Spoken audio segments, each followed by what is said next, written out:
You never feel happy.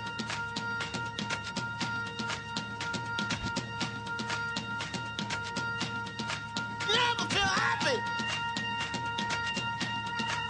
No, you won't. Until you try. You never feel happy. Vivre avec le VIH, c'est maintenant l'émission d'une heure chaque semaine pour parler des questions qui comptent dans la vie des séropositifs et de ceux qui les aiment, mais aussi pour parler des santé sexuelle et des préventions.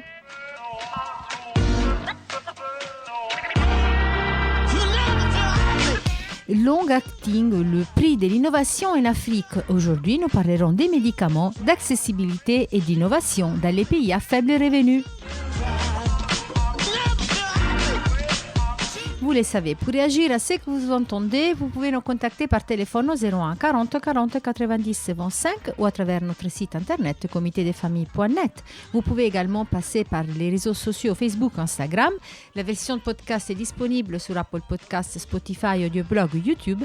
Et n'hésitez pas surtout à nous laisser des commentaires, des petites étoiles si vous avez aimé cette émission.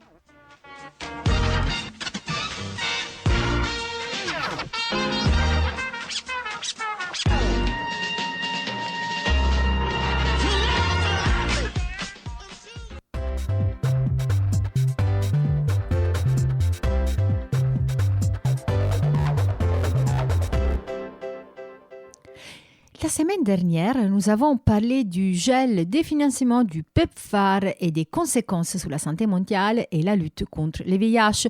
Aujourd'hui, on repart de ce point pour aller encore plus loin. J'ai participé au colloque de l'Agence nationale de recherche sur les sida, les hépatites virales et les maladies émergentes, l'ANRS-MIE, où l'un des sujets de discussion était justement comment faire face à la situation économique compliquée qui vient du gel des financements américains.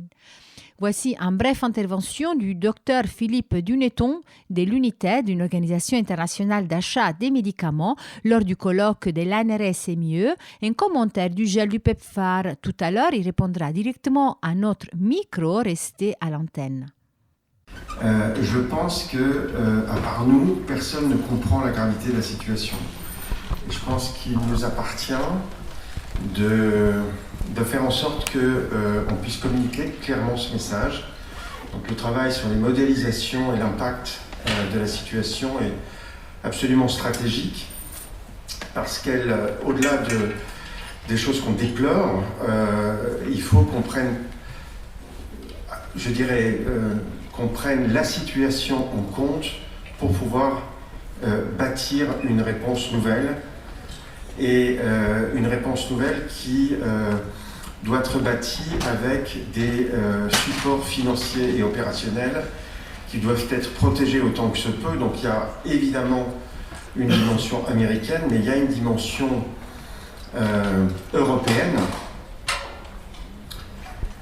Je ne sais pas si je reviendrai dessus, mais en tout cas qui est majeure. Et finalement, la question que doivent se poser les donateurs européens, eh bien, le choix est assez simple en fait. Soit c'est de laisser tout filer et finalement de détruire, d'accompagner la destruction américaine de la réponse en santé publique et notamment en matière de VIH en Afrique, ce qui aura des conséquences à la fois de santé publique, d'abord des conséquences humaines, de santé publique, mais aussi de sécurité. Avoir une bombe de santé publique à nos portes en Europe, ça aura des conséquences.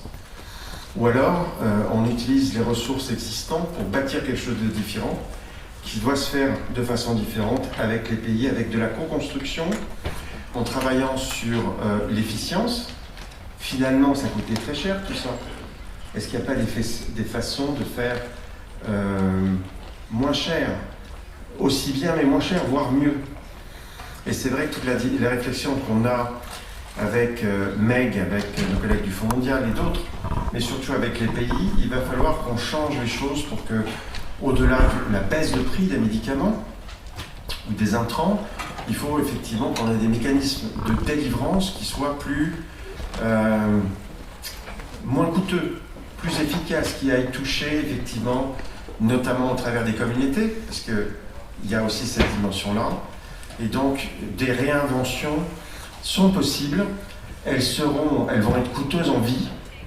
Ça, il faut être clair, mais j'ai l'impression que les personnes que je vois dans les parlements, je pense qu'ils comprennent, moins dans les managers administratifs. Je ne vois pas la lumière dans les yeux qui je dirais, prennent la mesure de la catastrophe qui s'annonce.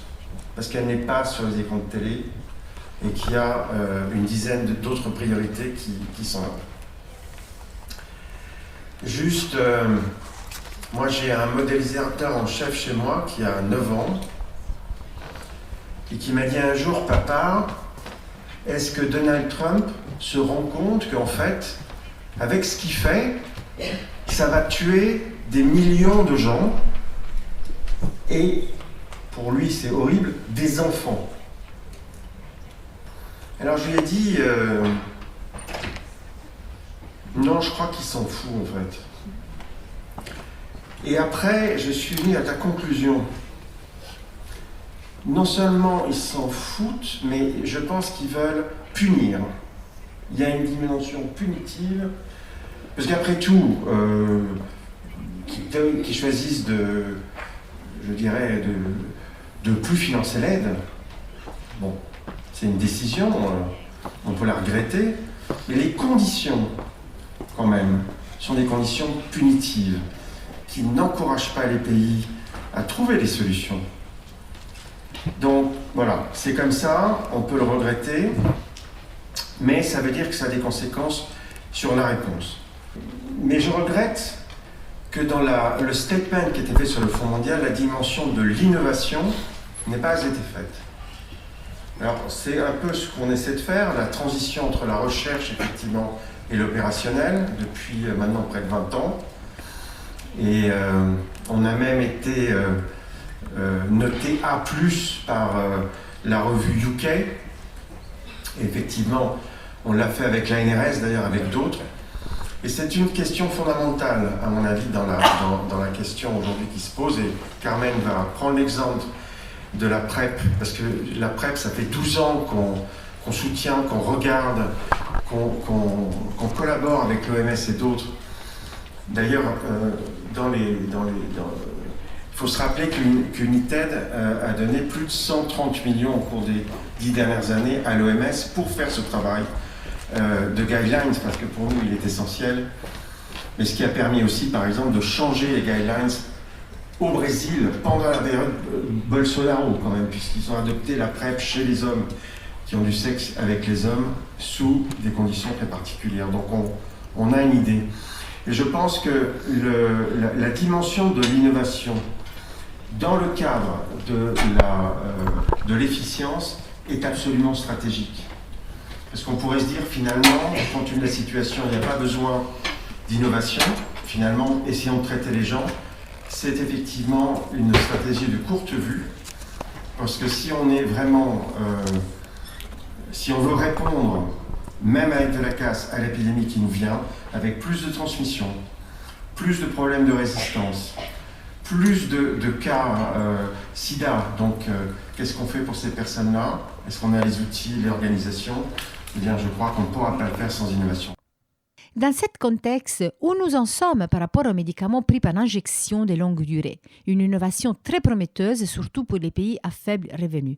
Voici l'intervention du Dr Carmen Pérez-Casas, toujours du United. C'est United, nous travaillons avec les produits Lonactine depuis 2018 et on a regardé l'utilisation ainsi que la recherche et développement de plusieurs produits pour le traitement en prévention VIH, mais aussi pour le traitement de l'hépatite C, pour la prévention de la tuberculose, etc., et la prophylaxis malaria. Et aussi pour le traitement des opioïdes, pour la substitution opioïde avec la buprenorphine en Lonactine. C'est une demande claire des communautés qui ont travaillé sur les Lonactine.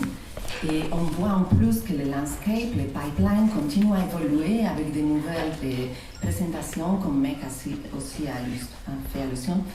Et avec des injectables d'action ultra Lonactine, on a regardé à Croix, bien sûr, il y a le mois passé des nouvelles résultats sur les oral pills, les monthly oral tablets, qui peuvent avoir un rôle important aussi que les formulations à duration d'une année pour l'Elena Kapavir. En revenant donc sur la PrEP, avant, on peut rappeler que Access is not an afterthought. Ce n'est pas après qu'on doit penser Access, on doit penser depuis le début. Et c'est le cœur du travail à United, et donc on tient à partager avec vous. Je vais me concentrer pour le reste de la présentation avec Philippe sur la prévention, cette fois-ci. Et donc, United, nous avons travaillé avec les différentes innovations en PrEP depuis 2017, à partir de l'Oral PrEP, mais après en introduction dans nos plateformes de recherche opérationnelle, notamment au Brésil et Afrique du Sud, et l'anneau vaginal, dont me a parlé aussi qu'à partir de 2021, les injectables long-acting comme le cabotegravir ou le lenacapavir. Et nous avons non seulement soutenu l'accès et les recherches opérationnelles, aussi qu'elle amène à l'échelle, comme Philippe a dit par exemple au Brésil, mais aussi bien sûr la demande, la création de demandes et demandes awareness chez les communautés, par exemple avec des programmes de télévision comme le MTV Sugar Series, qui a eu un grand succès en train de transmettre des informations sur les tests et les PrEP et la PrEP. Depuis janvier, bien sûr, le contexte dans lequel se situe ce travail a radicalement changé, depuis la fabrication jusqu'à la prise par les patients des médicaments. Et pour ceux qui sont intéressés, nous avons chargé la taille d'évaluer les défis au niveau du marché et des pays aussi, un rapport qui est publié depuis vendredi dans notre site web aussi, et qui peut-être peut complémenter les modeling et le travail de modélisation que vous avez fait avec des données très concrètes sur l'impact sur les fabricants. Par exemple, les grands fabricants indiens de génériques d'antirétroviraux comptent pour les 30 à 35% de leur budget sur l'achat PEPFAR des antirétroviraux. Donc ça va avoir clairement des impacts énormes. Mais nos préoccupations sont à 3 niveaux. Bien sûr, l'impact direct sur la santé publique, certes, mais aussi, comme je viens de dire, l'impact sur les questions de marché, qui est fragile avec l'incertitude actuelle, et les préoccupations en matière d'innovation, étant donné les graves blessures sur la capacité de recherche et développement et l'introduction de nouveaux produits dans les pays du Sud. Pour la prévention, ce n'est pas nécessaire d'insister avec l'exclusion presque totale de financement par les Américains qui protègent que la prévention mère-enfant, et la situation est vraiment inquiétante. Je vais partir maintenant un peu rapidement, si vous me permettez, sur donc les access barriers, qui était la demande de la RNS pour aujourd'hui. Et donc, permettez-moi de commencer maintenant avec une vision sur les obstacles d'accès au cabotegravir. Donc, pour les cabotegravir, long-acting, quelques progrès se sont produits dernièrement, mais les principaux obstacles à l'accès persistent. Les prix accès, par exemple, je ne sais pas, le pointer, oh non, ça va être trop compliqué, non, voilà, je ne vais pas utiliser le pointer. Donc, les prix des BIF, et finalement, le prix Access a été annoncé avec $160 par année par personne, mais ces prix-là restent encore loin d'être coût efficace selon les estimations de la plupart des pays. Et ces prix, c'est seulement valable pour les pays d'Afrique subsaharienne notamment, et pour quelques d'autres. Dans d'autres pays, c'est cas par cas. À ce stade, BIF continue à être toujours le seul fournisseur, même si nous travaillons à Unitect avec des génériquaires ayant reçu la licence volontaire à travers l'organisation Medicines Patent Pool que nous finançons aussi. Et on espère avoir des résultats tôt par rapport à ça. D'abord, en plus, nos programmes de recherche opérationnelle continuent au Brésil et en Afrique du Sud avec le cabotegravir, mais avec les New Funding Context. Et toute la situation a changé d'abord, et tous les programmes de recherche opérationnelle financés par les États-Unis, tels que Catalyst, un autre grand programme, sont interrompus et les gens sont dérivés comme possible à l'oral PrEP, et sinon ils sont restés sans avoir accès à un traitement. Et très inquiétamment aussi, l'approvisionnement programmatique est également interrompu. Donc les plans d'approvisionnement de cabotegravir en fait englobaient certes l'achat par le Fonds mondial et l'achat par les pays, mais 95% de l'achat de cabotegravir dépendait des PEPFAR. qui, en janvier 2025, a interrompu les ordres de commande. Et en tout cas, nous trouvons que Carotte Gravir est un produit pionnier et qui nous permettrait d'accélérer l'accès à d'autres produits optimisés. Et aussi, en plus, il peut avoir un rôle dans les traitements, donc on continue à être intéressé dans ce sens-là. Par ailleurs, je pense que je n'ai pas besoin de vous convaincre de l'importance potentielle de l'Enacapavir, mais comme on sait, c'est un produit qui va réunir l'efficacité et le ease of use, et donc qui peut rendre les individus avec une protection efficace et plus d'autonomie et de privacité. Et en assurant cette injection 2 fois par an, la protection peut rendre aussi le système plus résilient devant les crises. Et dernièrement aussi, comme on sait, il a un rôle potentiel dans les traitements. Mais où en sommes-nous par rapport à l'accès à ces produits?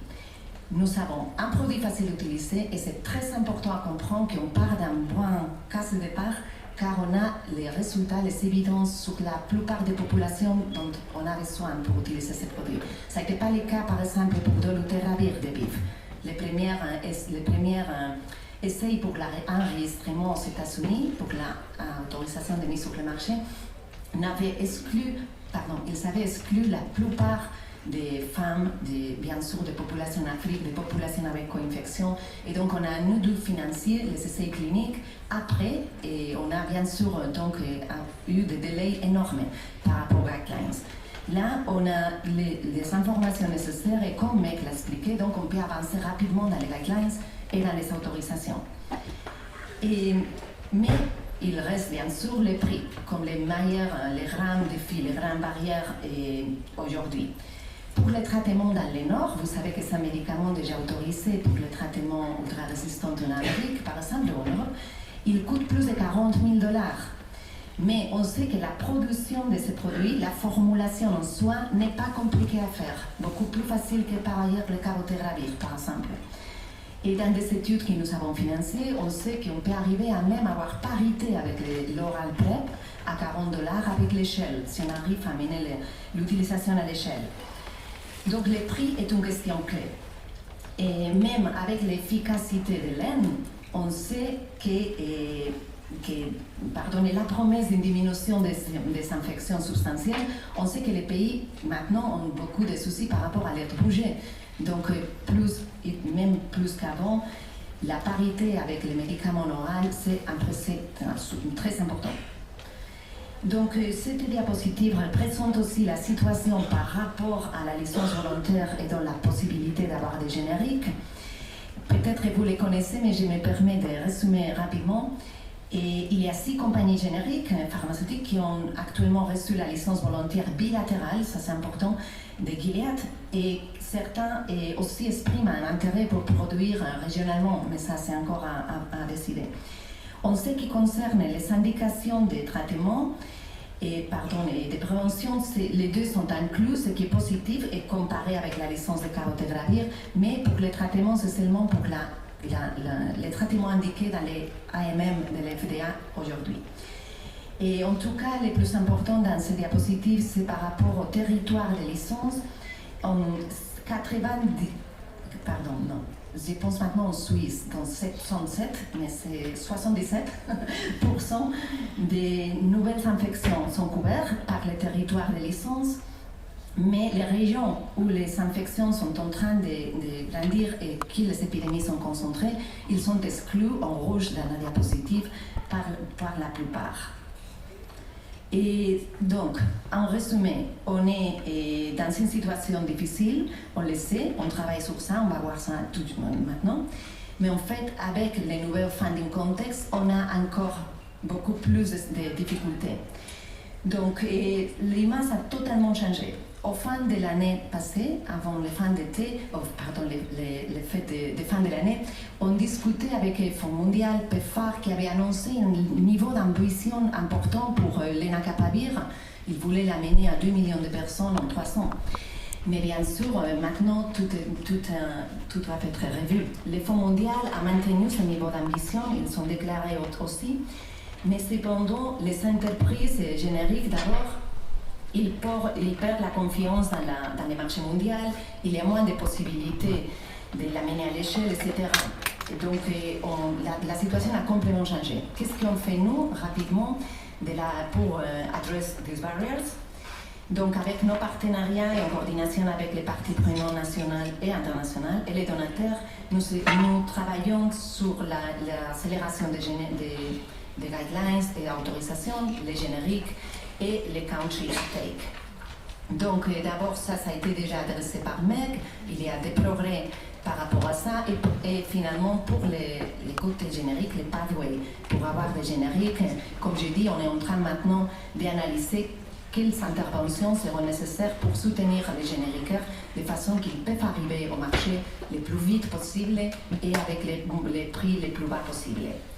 En ce qui concerne les obstacles à l'adoption au niveau des pays, nous continuons de soutenir le travail, on les acapavir aussi en Afrique du Sud et au Brésil, soutenons donc la possibilité de choisir les produits, mais comme Philippe l'a dit, très important pour identifier les modes de delivery qui peuvent être les plus efficaces, les moins coûteux et adaptés à toutes les populations.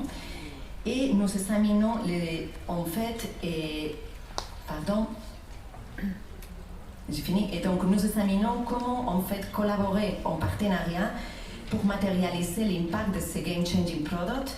Et cela implique clairement des économies si on réussit.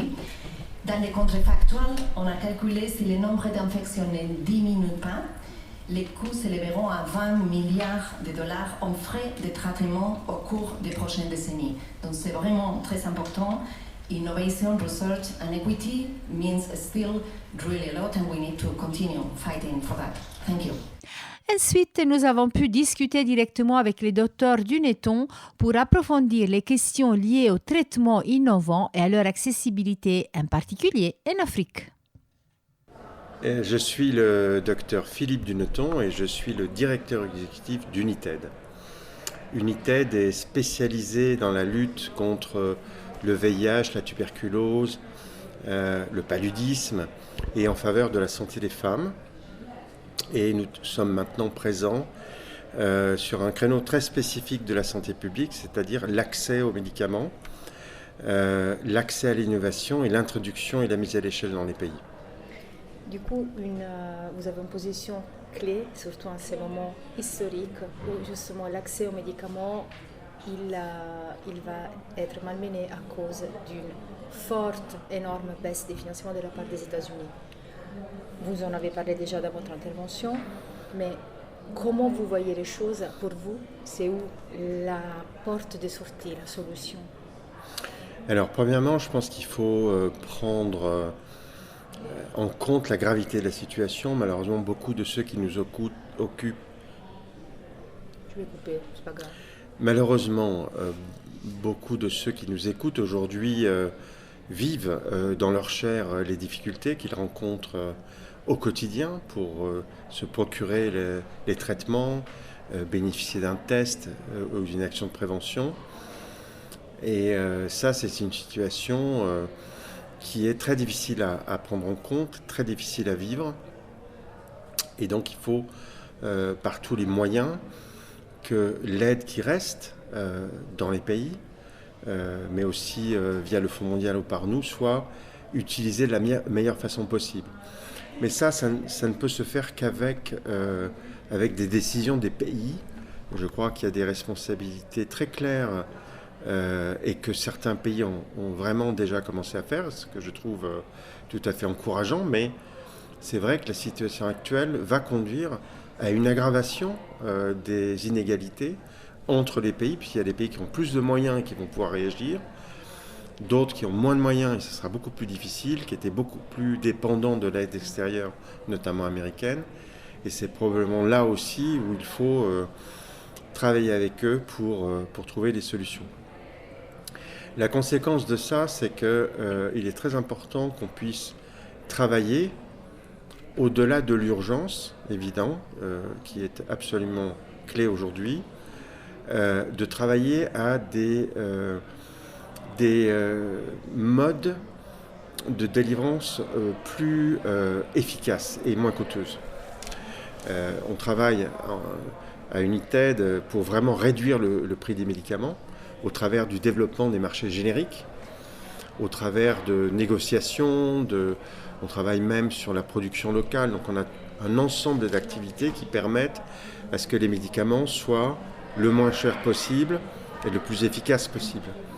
Donc c'est pour ça qu'aujourd'hui, les médicaments de première ligne contre le sida sont à moins de 40 € par personne et par an.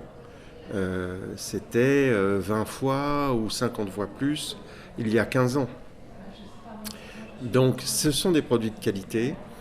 Les conditions d'accès, c'est-à-dire la distribution, les centres de distribution, peut aller jusqu'à une distribution communautaire. On ne peut pas tout faire sur le plan communautaire, mais on n'a plus besoin les gens traités n'ont plus besoin d'être vus tous les 3 mois. Et ça, c'est un élément majeur, parce que les gens peuvent avoir une vie normale. On sait aujourd'hui que les traitements sont très efficaces, n'ont pas d'effets secondaires, et s'ils sont pris régulièrement, il n'y aura pas de résistance. Donc c'est pour cela qu'on doit se battre, mais il y a aussi des outils qui commencent à arriver et qui sont absolument clés, comme la prévention du VIH, où ça fait une 12aine d'années qu'on travaille sur ce qu'on appelle la PrEP, la prévention, la pré-exposure prophylaxie en anglais. Et ça, on a des outils qui fonctionnent. Des médicaments qu'on peut prendre par la bouche ou des anneaux vaginaux qui ont démontré leur efficacité, mais notamment pour des populations de jeunes femmes qui sont les premières à risque, en fait, notamment du fait de lorsqu'il y a des rapports avec des hommes plus âgés, qui sont plus à risque de contamination. Eh bien, elles risquent effectivement d'être contaminées à leur tour et elles ont besoin d'outils de prévention. Et c'est vrai qu'aujourd'hui, avec les technologies qu'on a, on peut avoir un traitement qui se rapproche un peu d'un vaccin, puisque avec une injection, on peut à 100% éviter l'infection par le VIH sans effet secondaire. Et il suffit d'avoir 2 injections par an, une fois tous les 6 mois, pour être protégé. La question qui se pose maintenant, c'est de savoir comment on peut toucher des populations qui sont évidemment plus jeunes. C'est pas un produit, même si le produit est efficace, c'est une offre de produits, parce qu'il y a évidemment la protection de la vie sexuelle, c'est aussi des questions de contraception, c'est aussi des questions de prévention des MST. Donc comment le faire et comment toucher des jeunes filles ou des jeunes femmes, c'est tout l'enjeu qu'on doit faire là aujourd'hui, et c'est le sens de notre travail, notamment en Afrique australe, et je l'espère demain dans d'autres pays d'Afrique. Donc on a 2 objectifs. Premièrement, travailler à ce que le prix de ces injections soit, on l'espère avec les médicaments génériques, de l'ordre ou assez proche du coût des traitements actuels, parce que les pays n'auront pas l'argent pour payer plus cher. Donc il faut que ce soit coût efficace, et il faut aussi que ce soit coût efficace dans la délivrance, c'est-à-dire trouver et offrir cette prévention aux jeunes femmes dans de bonnes conditions, dans les lieux où elles se trouvent, et non pas qu'elles aient à faire la queue dans des centres qui, évidemment, posent d'autres problèmes de confidentialité. Et puis, ce n'est pas les mêmes populations. Donc, il faut vraiment... c'est un enjeu majeur. Et c'est la seule façon de mettre fin à l'épidémie.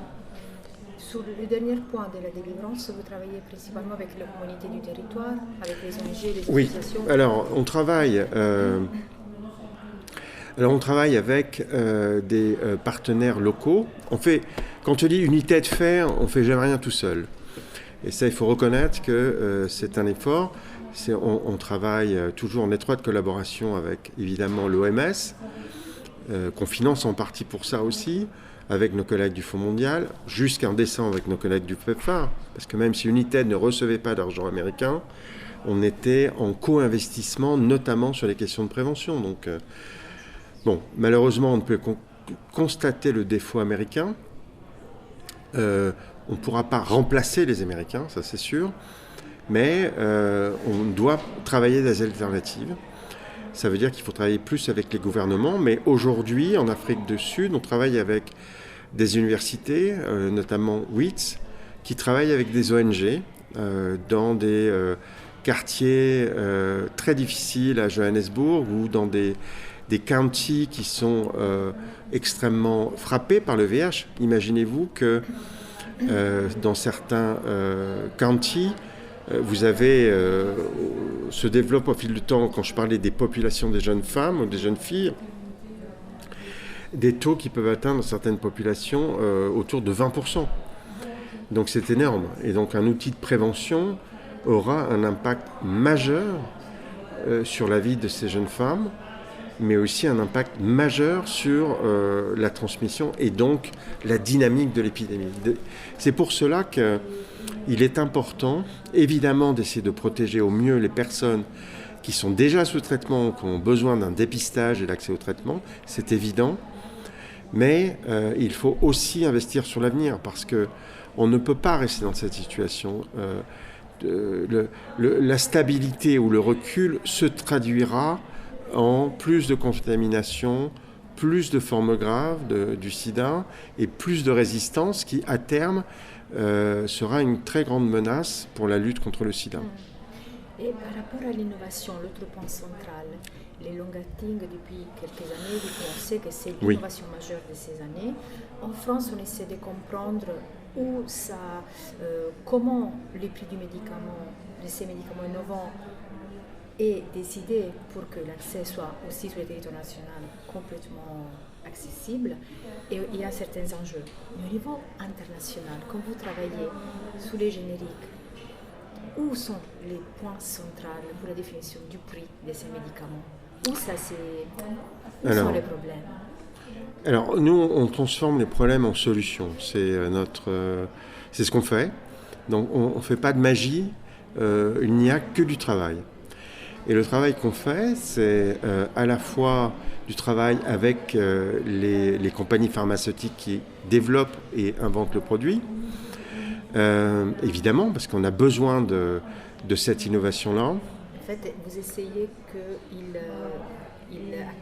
donnent l'accès au brevet aux Absolument. génériques. Mais avant même ça, je crois qu'il y a... et c'est jamais facile, mais jusqu'à maintenant, on y est arrivé. Les laboratoires pharmaceutiques, évidemment, voient les questions dans les pays du Sud avec intérêt et risque. C'est-à-dire qu'ils savent qu'ils n'ont pas les capacités pour avoir un marché, en fait, notamment en Afrique, mais ça peut être le cas en Asie et en Amérique du Sud. Et en fait, la discussion qu'on a avec eux, c'est de dire, voilà, vous avez une solution, et d'ailleurs on vous félicite d'avoir travaillé à ces solutions, mais vous avez des responsabilités de santé publique, et donc il faut que vous travailliez avec nous pour effectivement, premièrement, trouver des prix pour commencer, parce qu'il faut bien qu'on commence, on ne va pas attendre les génériques. Quand on attend les génériques avant qu'on existe, c'était plus de 12 à 13 ans, donc c'était très long. Et donc ce qu'on essaie de faire, c'est de négocier en avant, dès le développement, pour que l'accès au générique soit fait, on va dire, dans les 2 ans, et non pas dans les 12 ans. Donc ça change beaucoup de choses. Mais c'est intéressant aussi pour les compagnies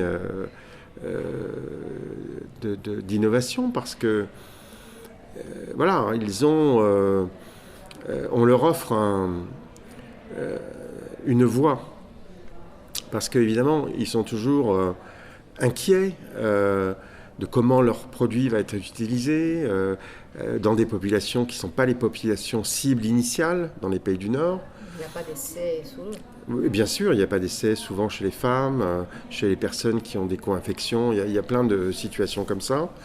Mais je crois qu'on a démontré depuis pratiquement 20 ans aujourd'hui qu'on savait faire ça et on savait faire ces transitions-là avec les médicaments génériques. Et donc finalement, on arrive à des accords. Donc je crois qu'ils sont très importants. On n'est pas anti-innovation. L'inverse, on est pro-innovation. Et ça peut faire des plateformes communes avec l'industrie pharmaceutique. Et finalement, c'est une continuation et une démonstration de leur effort en matière de santé publique. Donc nous, on n'intervient pas sur la négociation des prix dans les pays du Nord, on n'en pense rien. C'est aux pays du Nord qui sont assez grands pour faire le travail. Nous, notre travail, c'est qu'on s'occupe des populations au Sud. C'est vrai que c'est difficile pour un pays de façon isolée de négocier. Il faut qu'on puisse venir avec beaucoup de pays. Et on représente ces pays-là. On représente des capacités d'innovation, de mise en œuvre, de mise à l'échelle. Et moi, je vois que, évidemment, les génériqueurs, mais aussi les compagnies d'innovation, finalement, sont assez fiers du travail qu'elles ont permis. Et donc, on a besoin encore d'eux et on aura besoin d'une innovation. Je ne connais pas de problème de santé publique qui ne demande pas de l'innovation. Donc, ce n'est pas un luxe. Et évidemment, ce n'est pas toujours des médicaments nouveaux. C'est en tout cas jamais des médicaments nouveaux ou des tests nouveaux en soi. C'est aussi des capacités pour les personnels de santé et pas toujours des médecins, pas toujours des infirmiers, mais aussi un travail communautaire qui permet effectivement de transformer l'accès pour les personnes qui en ont besoin. Notre credo est d'essayer de comprendre dans tout ce qu'on fait. On a trois particularités.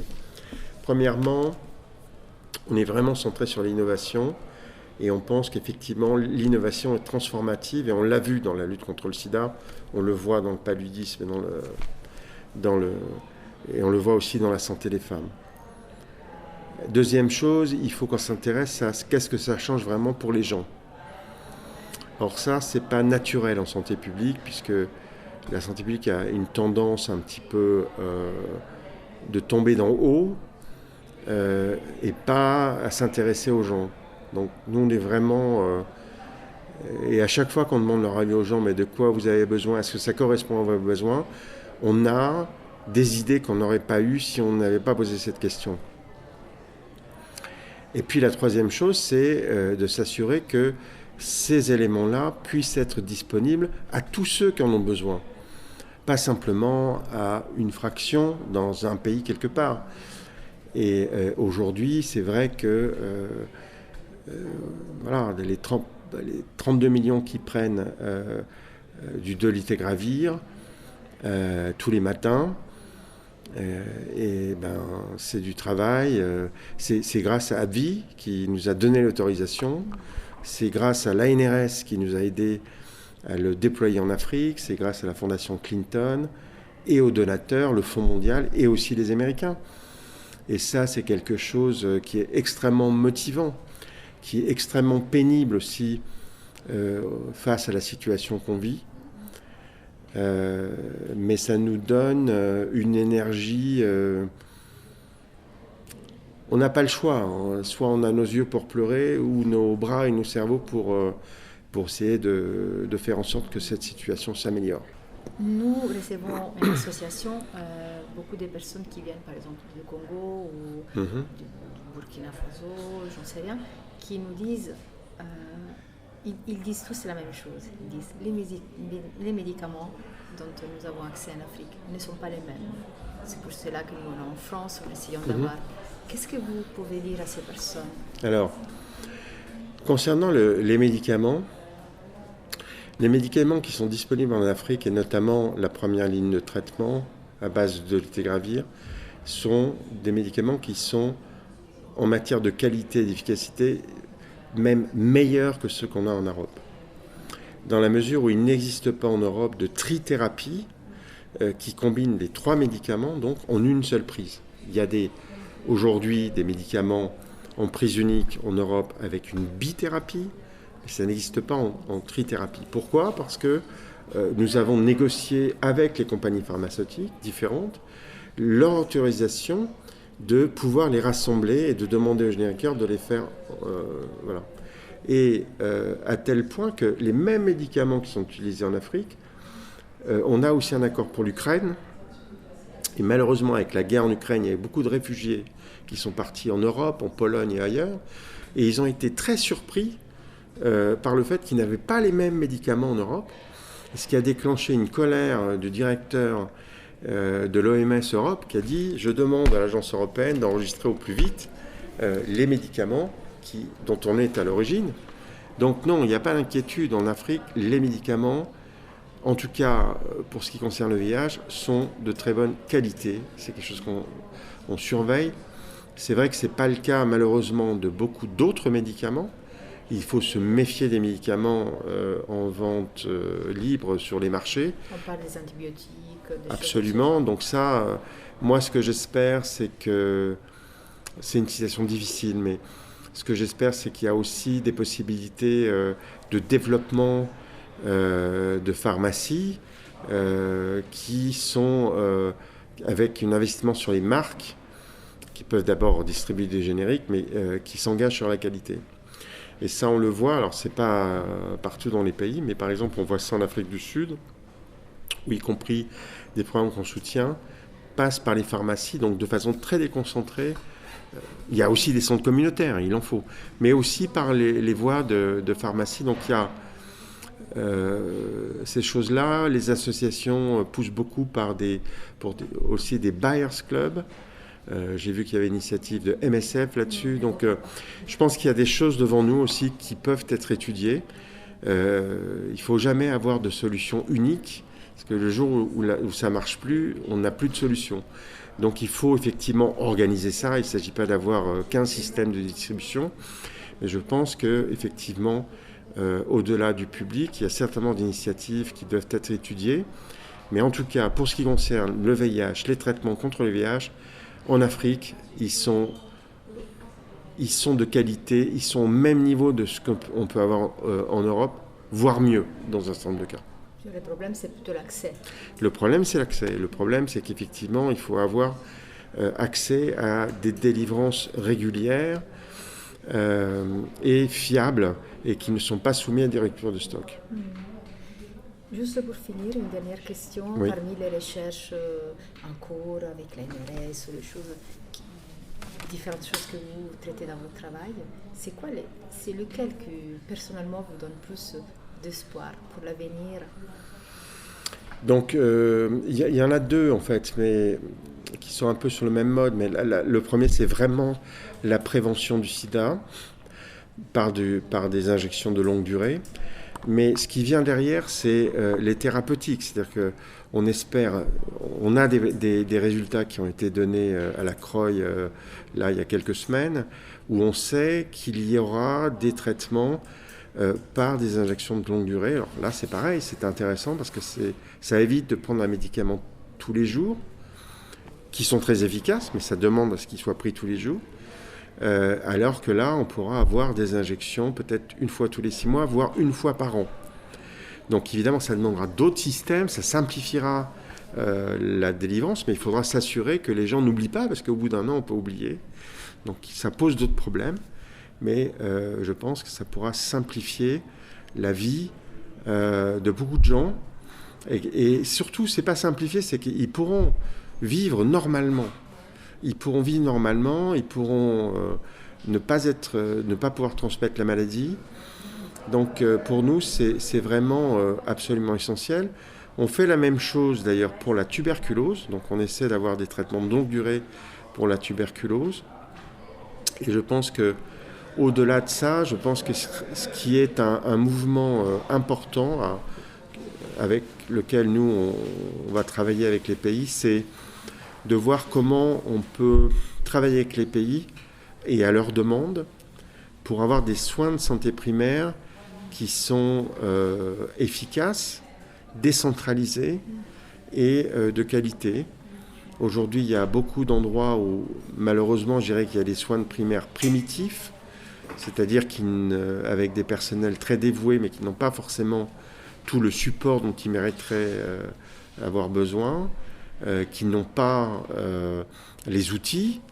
Il y a des outils diagnostiques maintenant qui sont très simples à utiliser et qui peuvent changer complètement l'accès. Donc on ne peut pas espérer d'avoir des gens isolés qui fassent du bon travail. Mais on peut certainement trouver des solutions qui permettent de ne pas avoir une réponse au VIH. Nous, on croit beaucoup à l'intégration, on croit beaucoup à la santé des femmes, à la capacité d'avoir ce qu'on est en train de mettre en place, la triple élimination, pour éliminer la transmission verticale du VIH, mais aussi de la syphilis, mais aussi des hépatites. Donc voilà, c'est pour nous une vision de comment les personnes vont avoir accès et bénéficier de services de santé et pas simplement de la prévention d'une seule maladie. Je pense que ça, c'est derrière nous. Dans les transformations qu'on a, il faut que les personnes puissent être prises en charge plus globalement, les mamans, les femmes, les enfants, et puis aussi toucher les hommes, parce que c'est ceux qui ne vont pas dans les centres de santé. Et donc là aussi, on a pas mal travaillé pour aller chercher les hommes là où ils sont. Et souvent, ils ne sont pas dans les centres de santé. Donc ça demande d'être créatif aussi.